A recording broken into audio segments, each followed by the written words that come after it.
Et je vais vous présenter aujourd'hui un projet que nous avons développé grâce à France Agrimaire. Un projet dans lequel le but est de diminuer la pourriture des fruits, et en particulier les pourritures sur les fruits bio, pêche, nectarines et abricots. Donc le projet s'appelle thermothérapie. Alors qu'est-ce que c'est la thermothérapie? C'est tout simplement un traitement à l'eau chaude sur l'épiderme des fruits. Donc l'idée, c'est d'appliquer sur l'épiderme des fruits une certaine température d'eau chaude pendant un certain laps de temps, relativement court, qui permet d'avoir ce type de résultat. Donc, une démonstration, juste un exemple. Sur votre gauche, vous avez une pomme qui a été... une pêche et une nectarine, plutôt une nectarine jaune, qui a été traitée à l'eau chaude, et uniquement de l'eau chaude. Pas de chimie, pas de poudre de palimpinpin, uniquement de l'eau chaude pendant un certain temps. Et à droite, le même lot de pêche ou de nectarine, qui a été, lui, non traité, et dans lequel on voit déjà apparaître au bout de 3 jours de la pourriture. Donc, je vous montre juste la photo qui suit. La photo qui suit, c'est au bout de 8 jours. C'est-à-dire que là, on est sur de la nectarine bio, qui a très peu évolué finalement en termes de pourriture sur le fruit traité à l'eau chaude. Et sur la photo de droite, le plateau est complètement détruit par la pourriture. Alors cette pourriture, le pathogène s'appelle le Monilia. C'est ce qu'on retrouve naturellement dans la nature. Alors comment on a fait?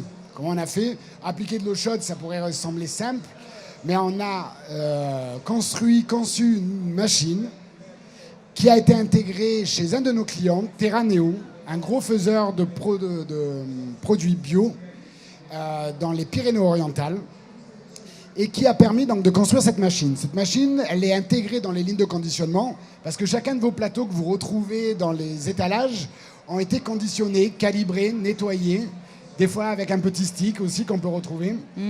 Et nous avons donc intégré ce matériel dans cette ligne de conditionnement de calibrage.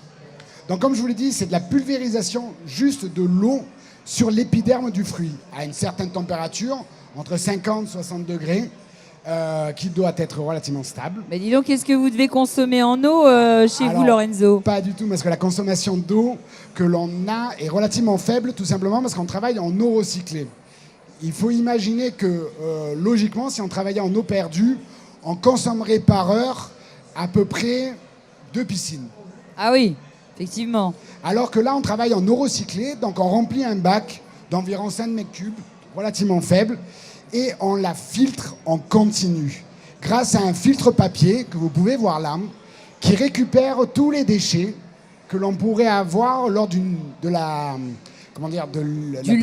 de l'immersion des fruits, exactement. Alors, les résultats scientifiques ont été établis par le CTFL, Centre technique interprofessionnel des fruits et légumes, qui nous a permis de garantir une réduction de la pourriture de 70 à 100% des fruits. C'est énorme, hein?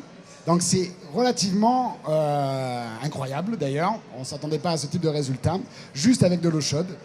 Alors l'ambition, bien sûr, c'est que les producteurs bio, en tout cas les producteurs conventionnels, passent au bio. Parce qu'aujourd'hui, la perte matière sur ce type de produit est très importante. Quand on produit du bio, on peut avoir une perte matière d'environ 25% du fait qu'il n'y ait pas de poudre de palimpinpin qui protège le fruit.